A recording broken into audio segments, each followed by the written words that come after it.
Placa de Acero será nuestro tema principal y platicaremos con su realizador Abe Rosenberg. Bienvenidos a Cinemanet. El cine se ve, pero también se escucha. Cinemanet. Con Carlos del Río, Enrique Figueroa, María Ramírez, Diana Gómez y Roberto Ortiz. Cine y más cine. Bienvenidos. Cinemanet. @Cinemanet en Twitter, facebook.com/Cinemanet, Cinemanet1 en Instagram y Cinemanet1 en YouTube son nuestras redes sociales. Yo soy Charlie del Río, les doy la más cordial bienvenida. Lo hago a nombre de Paulina Villavicencio desde Disruptiva y de todo el equipo de Cinemanet. Y saludo con mucho gusto a Enrique Figueroa Anaya. Mi estimado Charlie, amigos de Cinemanet, muy bien, muy contento de estar en una edición más. No lo habíamos anunciado, bueno, creo que lo dijimos en los podcasts en los que nos tocó estar solos, pero no lo habíamos anunciado en conjunto y ya estamos a 14 años de Cinemanet. 14 años, sí, haciendo pues un poquito de historia desde nuestra pequeña trinchera del comentario cinematográfico, de la promoción del cine en general y en particular del cine mexicano, justamente con este tipo de charlas que podemos tener con los realizadores de cine. Y hoy nos da muchísimo gusto tener por primera vez, eso hay que comentarlo pese a que ya tiene una trayectoria, en los micrófonos de Cinemanet, Abe Rosenberg. ¿Cómo estás? Bienvenido. Bien, muchas gracias Charlie y Enrique por la invitación. Muchas gracias por tenerme aquí. Al contrario, estamos platicando contigo unos días antes de que estrene la película, pero cuando el público escuche hecho ya estará en pantalla. Ya estará en pantalla, ya podrán digamos, también comentar lo que les ha parecido Placa de Acero, pero la primera pregunta sobre la película que le hacemos a nuestros invitados es que nos digas brevemente una sinopsis de la cinta, la premisa más bien. Bueno, la premisa de Placa de Acero es la historia de Roberto Recto, que es Poncho Dosal, un policía recién salido de la academia de policía, completamente recto e incorruptible, como su nombre lo dice, y que cuando es puesto con su nueva pareja Adrián Vázquez, un policía holgazán y un poco más chicharachero, pues entonces se vuelve la combinación de esta pareja dispareja que tendrán que aprender uno del otro para combatir el crimen y salvar a la Ciudad de México de la perdición. Muy bien. Pareciera que no fueron hace ya muchos años, pero la primera vez que me tocó hablar con Neb fue con Archivo 253, ya una película que ya cumple unos ayeres, pero desde entonces me acuerdo al final de ese tour de medios en el que me tocó acompañarte a ti y a Joe, ya se planteaba esta idea. Yo me acuerdo que ya platicaban yo les preguntaba, bueno, ¿cuál será su próximo proyecto? Y decían, bueno, queremos hacer una película como de policías. Y bueno, cuando vi esta dije, bueno, era esta, era ¿no? Esa. Cuéntame un poco cómo fue el proceso creativo, que pues fue largo, para llegar finalmente al estreno de Placa de Acero. Bueno, pues en realidad creo que la chispa que lo prendió todo en el tema del guión fue justamente, creo que una frustración que compartimos todos los mexicanos, que es la justicia, ¿no? O sea, uno escucha la palabra justicia en este país y es una frustración, ¿no? Y que lo sigue siendo. Sí, claro. Y que lo sigue siendo, sí. Pese a tantos cambios y promesas y demás. Es un tema, es ponerle pues ahora sí que el dedo en la llaga, ¿no? Pero yo he tenido encuentros con policías que son encuentros pues muy desgastantes, pero también muy surreales, pero también donde uno sí se va reflexionando qué papel jugamos nosotros en la sociedad, qué papel juegan estos policías en la sociedad, en dónde está el problema, ¿no? Y entonces, partiendo de todas estas reflexiones muy serias, definitivamente había que hacer la reflexión, pero de eso nos llevó a decir, bueno, es que esto es una comedia, ¿no? O sea, porque a veces el país tiene tantas cosas que es como que lo único que te queda es medio cagarte de risa, ¿no? Eso es como hemos aprendido los mexicanos a lidiar con nuestros problemas y con nuestro sistema. Y bueno, la idea de un policía honesto era ya nada más el concepto, era un tema que daba para una comedia, ¿no? Y ese fue el principio. Ese fue el principio y un estilo muy peculiar que creo que abona, es una película de género, es una película de acción y de aventura y de comedia, ¿no? Están todos estos elementos interconectados allí.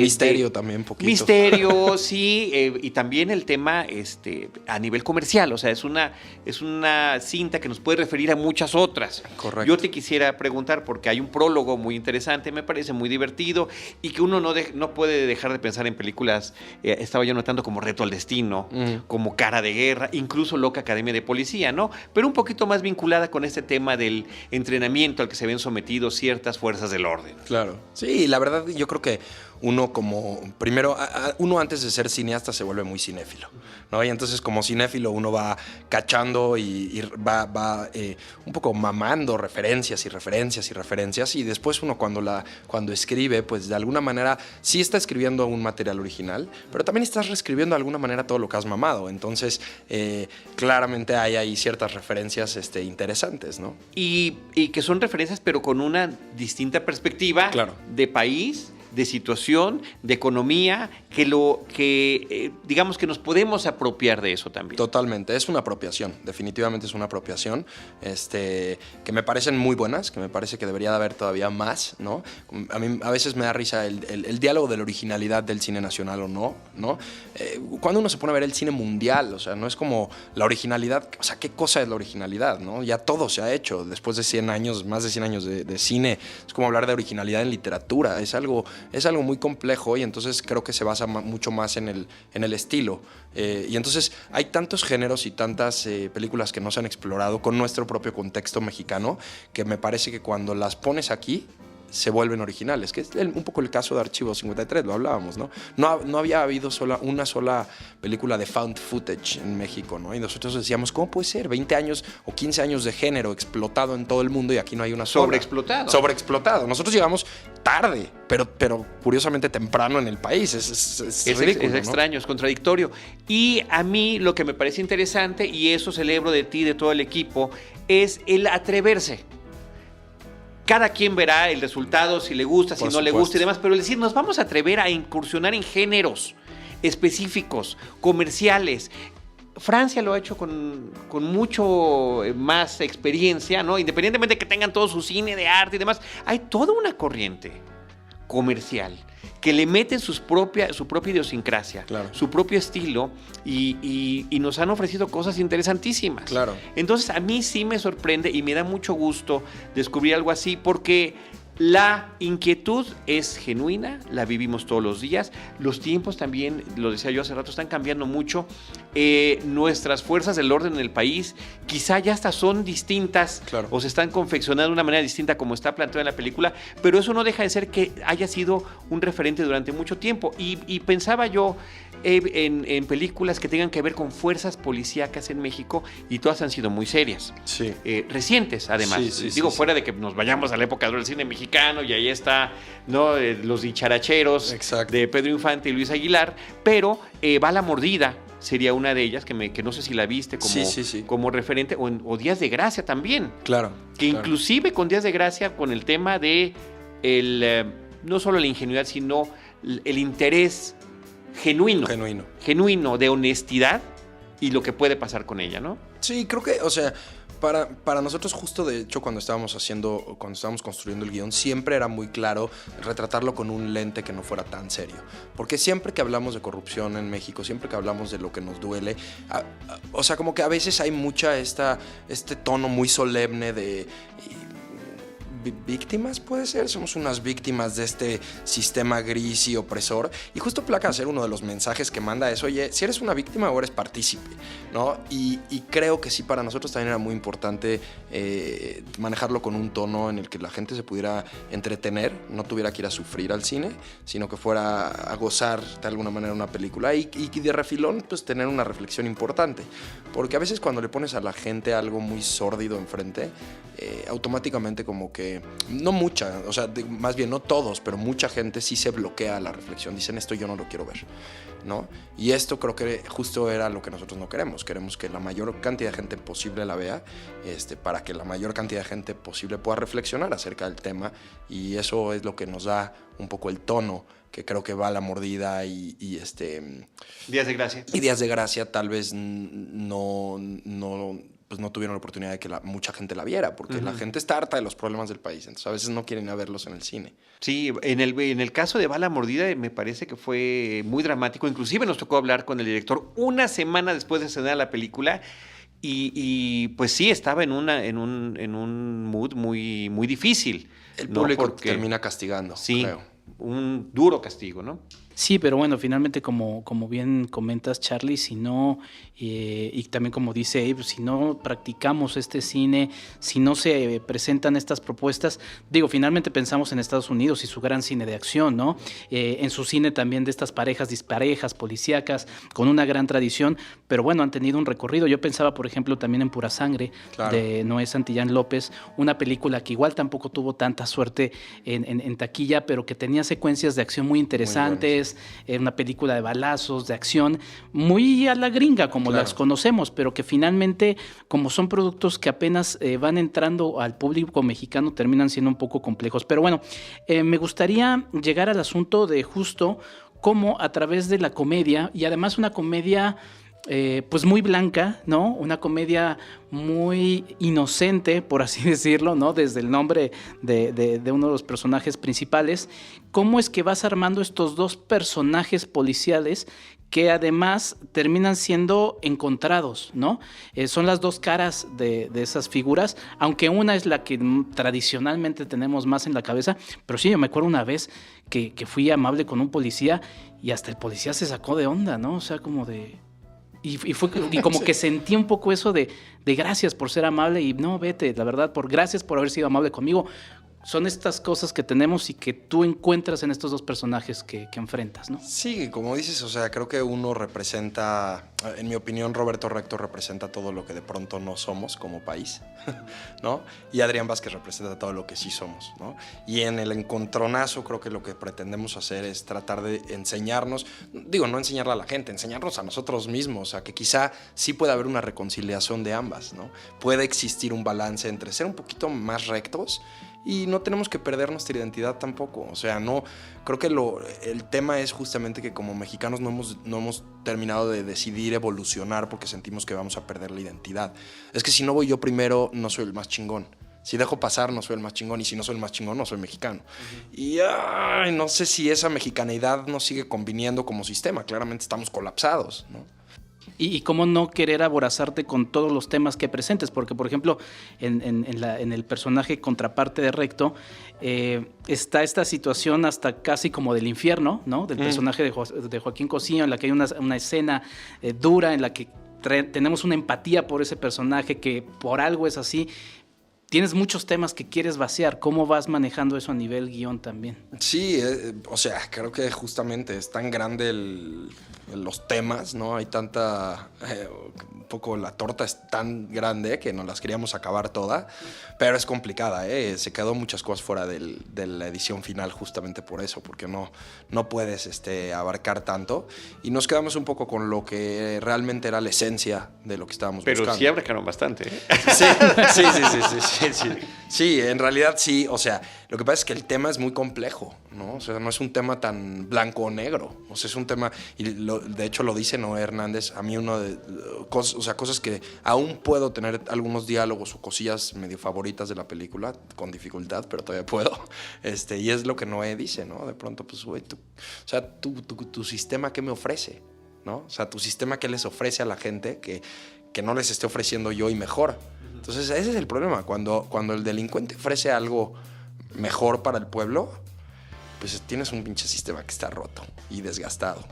Y ahí hay un gran problema. Y hoy en día lo estamos viviendo. Lo estamos viviendo. Es que tal cual es la parte que me parece increíble. Posiblemente alguien escuchar este podcast mucho después. Alguna situación similar reciente habrá sucedido en este país. Y yo quería regresar... El hijo del Chapito acaba de suceder. Sí, claro, a eso me refiero, por supuesto. Es exactamente el modus operandi. ahí está planteado en un microcosmos a través de la película. Y nosotros lo vimos como nunca lo habíamos visto, el famoso Culiacanazo, a gran escala a nivel nacional. Sí. De una manera que de repente... De miedo, ¿no? No, de miedo. Y yo no sé también tú cuando estás viendo después de tantos años de trabajar la película y de ver cómo están moviéndose muchas cosas, no necesariamente para bien, ¿qué sientes de todo esto que se ha invertido en una historia? Y eso es una pregunta. Y la otra... decías de Recto, todo lo que no somos, pero que de repente sí quisiéramos ser también. Correcto. Sí, totalmente. O sea, mira, yo siento lo mismo que sentía cuando empecé con el guión, ¿no? Tengo la misma sensación que es, lo voy a resumir en una frase que la dice Recto: amigos, tenemos trabajo que hacer. Y el trabajo no me refiero a vamos a agarrar a los malos. Me refiero a vamos a una pinche reflexión, ¿no? O sea, vamos a una reflexión profunda de quién soy yo, cómo participo yo de este sistema. El policía no es un policía, o sea, al final el policía es parte de nuestro mismo pueblo, no es como nuestros políticos, queremos verlos como ajenos a nosotros. No, esos no se criaron aquí, esos nacieron de un huevo, ¿ves? O sea, y vienen como Superman claro. del planeta y nosotros sí somos... No, hombre, o sea, todos estamos nos estamos cocinando en la misma olla. Y entonces, bueno, hasta que no lo entendamos así y entendamos que algo estamos haciendo mal, pues creo que no va a haber una reflexión. Y sí, yo sí definitivamente tengo la esperanza y la pongo en este héroe ficticio, en Roberto Recto, de que el país vaya mejor y llegue a más y que yo sí siento que se está cambiando. O sea, siento que las redes sociales nos vienen a cambiar. Sí. O sea, muchas cosas siento que están cambiando en el país, aunque a veces es difícil darse cuenta porque lo vivimos muy lento, es muy paulatino los cambios, pero sí siento que vamos hacia un lugar mejor, espero. Yo también. Es doloroso y tortuoso. Sí, pero el camino es muy rudo, pero pensar que este idealismo no se trunque. No. Y es parte de la historia del personaje también. Correcto. Y es parte también de lo que vivimos nosotros día a día. Y también, digo, sin revelar mucho de la trama, parte del mensaje es esa empatía entre los dos personajes policías, porque finalmente sí, todos quisiéramos ser como Recto, pero finalmente es tan recto, ¿no? Sí. Que terminas viendo, o sea, siendo nublado por ese otro personaje que dices que este policía no es lo que yo me representa, hasta que de repente lo entiende y el otro también dice, oye, abre los ojos, ve. Entonces también hay un mensaje de empatía, y esa empatía creo que funciona muy bien en el tono cómico que le dan en la película, ¿no? No, definitivamente, como dices, o sea, creo que al final, o sea, cuando tú desnudas la película es una película así de muchas cosas, pero sobre todo de amistad, ¿no? Y en la amistad viene fraternidad y viene empatía y viene entendimiento de uno al otro. Confianza, ¿no? Y vienen ya, si lo quieres bajar al sistema, viene pues yo me freno tantito en el carro para dejarte pasar, si pones la dirección al te dejo pasar, no te aviento mi lámina. O sea, vienen, no voy a saltarme a los 100 taradazos que hicieron la fila en el carro y para yo clavarme hasta adelante. Son ese tipo de cositas que son respeto, en donde te das cuenta que el sistema está roto no por la policía, no por los presidentes, porque todos y cada uno de nosotros estamos pisoteándonos y comiéndonos unos a los otros, ¿no? Perdón que lo diga, lo que pasa es que yo vivo el arco de Recto todos los días. Salgo en el coche y digo, Charlie Recto, no, vamos a direccionar, te deprimes y todo ¿no? y te vas transformando. Sí, y terminas convirtiéndote en Vázquez hacia el final del día. O sea, esto no puede ser, ¿no? Pasando por la depresión y por todo ese tipo de cosas, ¿no? Y sí, es una lucha constante que tenemos, pero está padre que a través de la comedia, a través del humor, se pueda brindar esta reflexión de un eco que podamos tener con un estilo de película que efectivamente nos remite a cine estadounidense principalmente. Claro. Yo pienso en Arma Mortal, estoy viendo a estos dos arrastrando a Eduardo España por la ciudad y estoy viendo a Joe Pesci, ¿no? Sí. Bueno, es el gemelo, ¿no? El gemelo perdido, sí. Sí, mira, la verdad es que también, o sea, nos remitimos al cine americano porque de pronto el cine mexicano cae en estancamientos en donde dejamos de hacer cosas, pero está a toda máquina, ¿no? O sea, tiene años. Está Cantinflas con El Patrullero, ¿no? O sea, de pronto, lo que pasa es que de pronto se dejó de hacer. Así es. O sea, hay un hueco muy grande, ¿no? Y está padre. Yo por eso me remito a esas películas también y lo asumo. O sea, podemos hacer un ciclo de estas películas sobre las fuerzas policíacas de el México país. de este siglo. Claro. Y hay oportunidad, eso es para mí siempre muy importante. O sea, justamente hace rato vi una conferencia de prensa y me preguntaba un reportero, oye, pero ¿no sientes raro que estuviste en el terror y luego mientras El Lobo estuviste en el thriller con suspenso y ahora en la comedia? ¿Por qué? Yo le digo, pues es que para mí como cineasta no es un tema de género, o sea, es un tema de más bien de explorar, ¿no? Y de explorar qué necesito yo decir, pero qué necesita también un poco el público escuchar, porque pues yo creo que uno tiene que hacer las películas que no se están haciendo. Sí, es mi idea, ¿no? Tal vez muchos no la comparten, pero si para mí es voy a hacer una película que todo el mundo está haciendo, pues no tiene mucho sentido, o sea, le pierdo la gana. Entonces, pero ahí es importante ver que hay un hueco de oportunidad, no nomás de policíacos, de muchísimo tipo de películas que no se están haciendo en el país y que las necesitamos, ¿no? Que yo creo que nos pueden hacer muy bien, como un espejo. Para reflexionar todos de, ok, a ver, punto de aparte de las películas de bodas, que yo creo que han de haber subido las bodas, el rating de las bodas en México mucho, ¿no? Ya. El rating, pero sí, no los hechos, ¿no? No sé, igual y la gente sí se sigue casando más y más por ellas. Parece que quién sabe. Oye, no lo había pensado, pero habría que ver ahí la correlación entre, yo creo que es entre la natalidad y las comedias románticas y todo eso, porque... El amor. Ahí me entra lo conspiracionista, pero ya hablando justamente de todos estos géneros por los que has pasado ya como cineasta, Abe, en esta misma película combinas muchos géneros también. Sí. Es decir, si bien la comedia termina siendo la parte más visible en la superficie, pensé en los X-Files, por ejemplo, con este caso del caníbal, ¿no? Pensé, ahorita ahondaremos también en los temas de producción, pero tienes escenas de acción pues, que son poco comunes en el cine mexicano, ¿no? También está el drama, ¿no? Sí. Pasas por muchas cosas, ¿no? Sí, la verdad es que, mira, también después de 100 años de cine, es bien difícil encontrarte en un material y tratar de encontrar una voz original. Es bien complejo. Y entonces por eso también no lo empiezo yo, lo empiezan grandes maestros del cine. Ya quisiera yo estar a la altura, ¿no? Pero empiezan a mezclar géneros porque pues ahora necesitamos cómo innovar, ¿no? Y se empiezan a mezclar géneros. Y me parece una buena forma de darle a la gente algo más rico, ¿no? Más rico en calorías, ¿no? O sea, está este momento en el que de pronto te toca el corazón y de pronto en el que te ríes y de pronto en el que dices, uy, ¿qué va a pasar? ¿No? Y creo que fue un buen balance. Sí, pues es la idea y uno lo entiende también como cinéfilo desde la butaca, el tratar de dar, vuelvo a la palabra, referentes de cosas que normalmente nunca vemos y dijimos, este pedacito es como de película de James Bond, esto es un poquito como película de zombie, esto es un poquito como película de investigación policíaca y efectivamente están los temas que podría en algún momento parecer paranormal, que tiene cierta explicación, o sea, me gusta que tengamos esa mezcla, ¿no? Que normalmente no vemos, ¿no? Sí, ¿no? Y además me gustaría que nos platicaras un poquito, la Ciudad de México es protagonista de la película, platícanos de lo que son las locaciones reales y también las partes que tuviste que hacer en estudio, ¿no? Porque también hay un desenlace muy interesante que creo que sin echar spoiler, nos digas más o menos esa parte donde... ¿Cómo fue confeccionada, ¿no? Sí, pues las locaciones fueron muchísimas. Creo que filmamos como en 54, 55 locaciones. Fue una locura, ¿no? Verdaderamente una locura. Pero sí era muy importante porque, como dices, o sea, la Ciudad de México es un personaje en la película. Y para mí era muy importante decir, la Ciudad de México es mucho más que las favelas, o mucho más que Xochimilco, o mucho más que el centro, o mucho más que, o sea, la Ciudad de México es todas esas juntas, ¿no? Y en un radio bastante chico, si uno quiere pensarlo, con todo lo que hay, con la... Coexistimos en todo. Exacto, ¿no? La coexistencia de todos estos elementos, paisajes, personalidades, gente, o sea, es un milagro, es muy chistoso, ¿no? Y entonces sí teníamos muchísimas locaciones, la mayoría son reales, evidentemente hay algunos pedacitos que son creados, pero no vamos a decir cuáles son para no spoilear y para no arruinar la magia, pues la magia del cine, ¿no?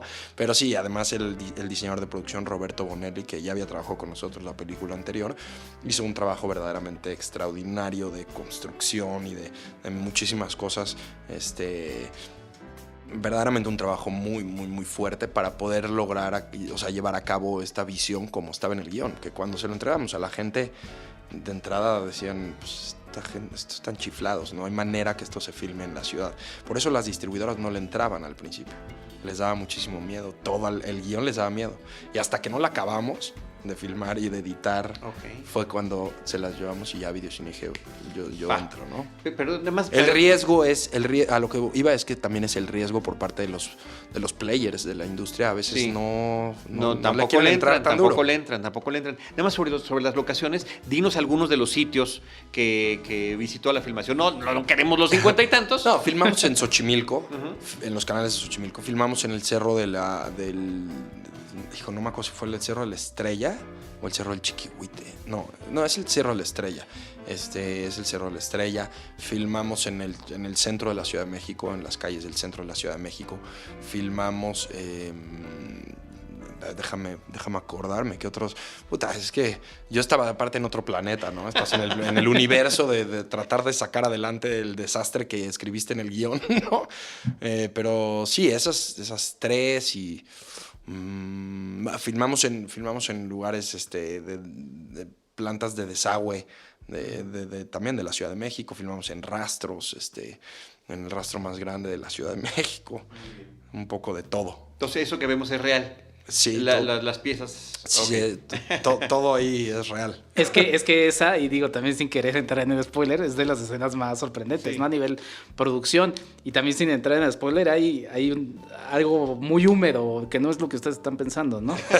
Sino algo que está bajo el agua. ¿Cómo lograron eso, ese trabajo que es también...? Ese no puedo decir porque sí voy a spoilear todo. Bueno, ¿no? Lo platicamos acabando la grabación. Sí, pero lo que sí puedo decir es que... justo cuando termine la película su corrida comercial en cines, vamos a sacar un making of. Sí, por favor. En donde sí, está padre, pero sí después de, definitivamente tiene que ser sí, después de, sí. Si no, a mí ya me choca ver trailers y me choca ver making of porque entonces ya no disfrutas la película cuando llegas a ella. Mira, la verdad es que es una película que tiene tanta, o sea, la aventura que viven estos tiene como, es tan... Ambiciosa, es ambiciosa. Ambiciosa, pero además es como surrealista y te sigue sorprendiendo conforme va sucediendo la película que sí, arruinarla es arruinarles la experiencia de verla. Entonces, como que prefiero no arruinarles la experiencia. Sí, y ahorita que hablabas justamente del riesgo que toma finalmente, sí, pues es un riesgo a nivel industria, videocine. Cuando se piensa en videocine... de manera superficial se piensa que nada más son comedias románticas. La verdad es que ha pasado todo tipo de cine. Ha pasado desde Vuelven, ha pasado Placa de Acero, ha pasado... Michel Franco. Exactamente, ha pasado todo tipo de cine. ¿Cómo recibiste esta respuesta? ¿La esperabas? ¿Cómo fue este apoyo y confianza que finalmente tiene la distribuidora con ustedes? Verdaderamente han sido increíbles, ¿no? O sea, ha sido un apoyo incondicional. Han sido han sido muy porristas y han aplaudido mucho el riesgo, lo cual, como dices, en el cliché pareciera que no, pero verdaderamente han estado codo a codo con nosotros.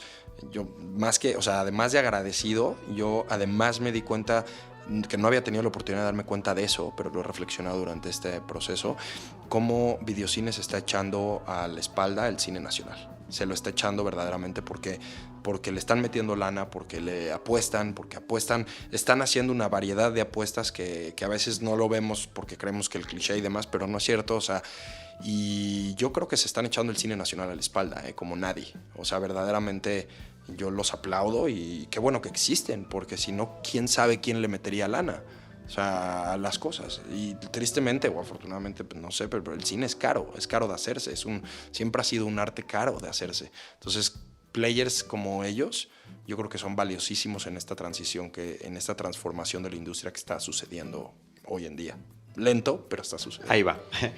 También quisiera que nos platicaras un poquito sobre el tema de la música, porque me parece que a lo largo de la música tenemos la música de diferentes películas, de diferentes tonos, de acuerdo a lo que está sucediendo. Correcto. Y me parece que es un uso interesante de ello. Sí, justo cuando nos sentamos a platicar por primera vez el compositor, que es Cristian Paris, y yo veía la cara de Paris y veía como, puta, como que su cara decía como, ¿cómo vamos a salir de esto?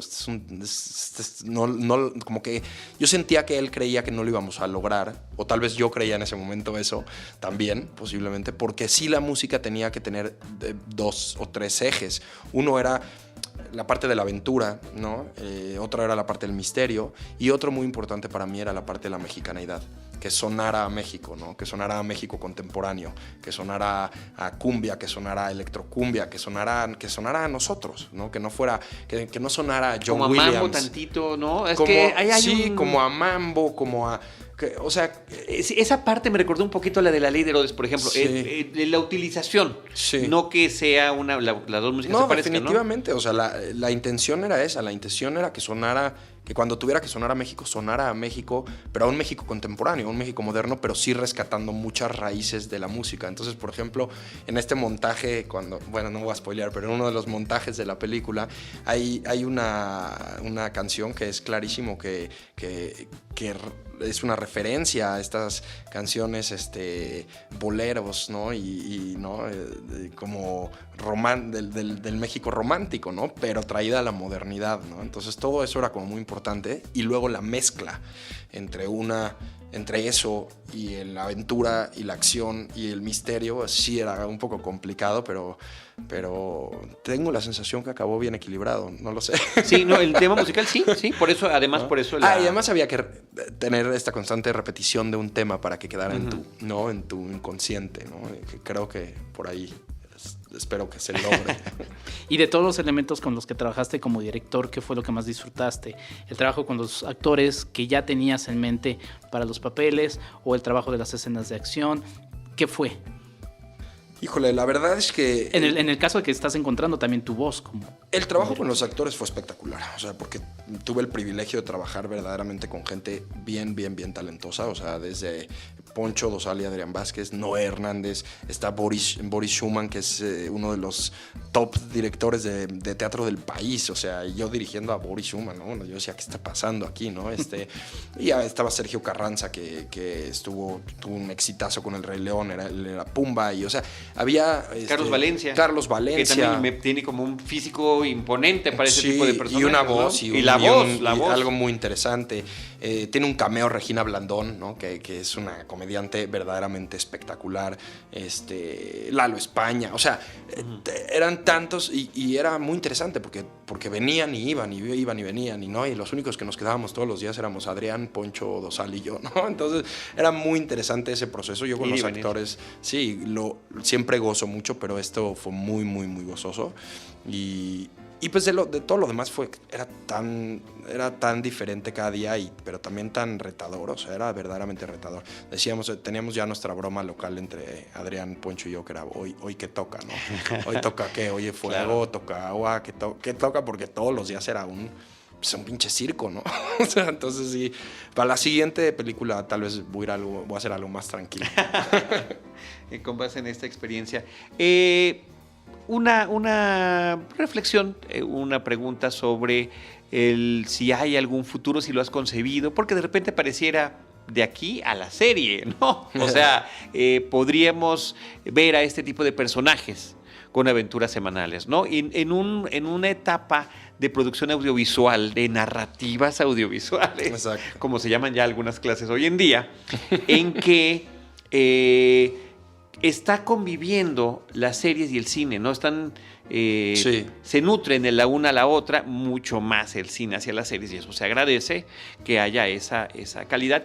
Y el formato de serie de repente te da la oportunidad de elaborar sobre historias y personajes, ¿no? Abundar, cosa que de repente la hora y media en el cine no necesariamente te puede otorgar. Correcto. Sí, no lo sé, o sea, creo que si esta película llegara a algo más, posiblemente sería hacer una franquicia, o sea, tener una segunda parte. ¿Pero lo pensaste, lo concebiste? En algún punto sí, o sea, claro, estuvieron las ideas en el aire de, bueno, quizá haya una segunda parte, pero luego también uno dice, ¿sabes qué? Esperemos, terminemos esta, veamos cómo va. La gente es la que manda en ese sentido, el público lo decide y lo define.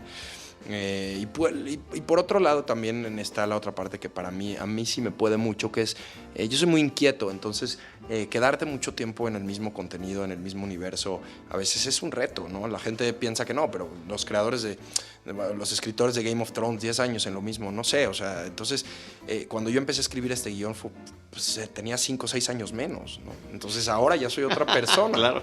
Soy completamente otra persona, Sí. entonces verdaderamente no sé, por eso tampoco he incursionado mucho a escribir series, porque creo que si una película es demandante, o sea, en el sentido de escritura, no sé si podría ahorita escribir una serie, y creo que las series, aunque hay muy buenas y todo, sí se están volviendo mucho como la televisión era antes. Necesito salir al aire, venga, dame, porque la necesidad de contenido es tal que a veces se está descuidando si verdaderamente la historia es la mejor historia que puedes contar. Y esa parte es de la que todavía le huyo, ¿no? Claro, pero también está el tema de contener ese esfuerzo, y ahí están ciertos productos, Sí, ¿no? Que sí, muy bien buenos, logrados, muy buenos. tanto nacionales como extranjeros, ¿no? No, definitivamente, o sea, sí hay más, pero justamente me parece que son los menos. Sí, ¿no? son los menos, Son los sin menos. duda, ¿no? Siempre lo mejor O sea, es lo menos. La mayor cantidad de series se parece que... No parece, se están haciendo porque la gente necesita una cantidad de productos para consumir, pero no necesariamente es el mejor Su producto. dosis, ¿no? ¿no? Su dosis. Refiriéndonos también a Y ciertas entonces, bueno, cosas ahí de la hay una película. parte que es positiva y otra parte que no sé, todavía no encuentro algo que desarrollar en 10 capítulos. Tal vez 100 años de soledad podría ser. No, bueno, y además también la fortuna, y que esperamos que continúe, Abe, de que pues has pasado por 3 películas muy distintas de Sí. cada una, ¿no? Archivo 253, Mientras el lobo no está, y Placa de Acero. Entonces la verdad es que pues nosotros encomiamos a que siga esa exploración, porque resulta muy refrescante tanto para ti como para uno. Y Muchas pues gracias. bueno, la invitación a que la gente vaya a disfrutar de una película distinta, que se la van a pasar bien, se van a entretener de verdad por muchos aspectos. Y pues bueno, ahí está Charlie. Muy bien, preguntarte si tienes redes sociales, personal de la película, para poder compartir con nuestro público que pues, nos escuche en línea, y luego también están interactuando a través de sus dispositivos para brindarles este tipo de información. ¿Tú manejas, por ejemplo, tu cuenta de Twitter? ¿Tienes? Sí. ¿Eres activo o no eres activo? No soy nada activo, Soy un poquito más activo en Instagram, donde estoy como mi nombre, A.B. Rosenberg, es A-B-E, B de burro, A-B-E Rosenberg, todo pegadito. Y en Twitter estoy como A.B. Rosen. Y esas son las redes sociales, porque la película en realidad está toda montada sobre la plataforma de Videocine con hashtag Placa de Acero. ¿Por qué Placa de Acero el título? Pues yo creo que es más bien el premio que le dan a Recto al principio, pero sobre todo por el icono, decir, pues yo creo que sí podemos ser, ¿no? Más acá, ¿no? Más No acá placas y de menos aluminio. allá. ¿Más de Krypton? Exacto, más de Krypton, menos de Mexicalpan de las Tunas. Así, menos terrenales. Bueno, pues yo siempre me quedo con preguntas, pero ya vamos a concluir este episodio. Te agradecemos muchísimo, que nos hayas acompañado. Ya la última, el tema de las patrullas y las insignias policíacas. ¿Tuviste algún problema, alguna limitación? Sí se ve que se le cambia, no es CDMX, ni tampoco es Ciudad de México, ni tampoco es DF. Pero al final de cuentas, la apariencia de los uniformes pues es muy similar al que se utiliza en la policía capitalina. Y el ¿no? centro donde van a dar el premio también, ¿es Sí. algún espacio de la policía? Es una academia de policía que nos hicieron el favor de prestarnos. Los logos todos tienen una pequeña variación para poder no entrar en temas legales. En las patrullas, en las grúas, ¿no? En todo, los vehículos. Exactamente. Y fuera de eso, todo lo demás es lo mismo. Y la complicación que más teníamos es que no puedes tú circular con Claro. una patrulla así, ¿no? Entonces había que desvestirla, o sea, como quitarle el Desbaratarla, disfraz, ¿no? digamos, y volverle a poner el disfraz cada día de rodaje. Ok. Porque no podía llegar los Claro, carros así, claro. ¿no? Entonces, Sí, no, imagínate te el riesgo, agarran, el riesgo es- Sí, te agarran y es duro. Y sí tengo una anécdota rapidísima para contarte. Sí, nos venga. agarraron estábamos filmando pues con esta camioneta pick-up de policía que teníamos para la película. Y nos agarraron en algún punto, oye, ¿qué están haciendo? Y no sé qué. Y bueno, se acerca el gerente de producción.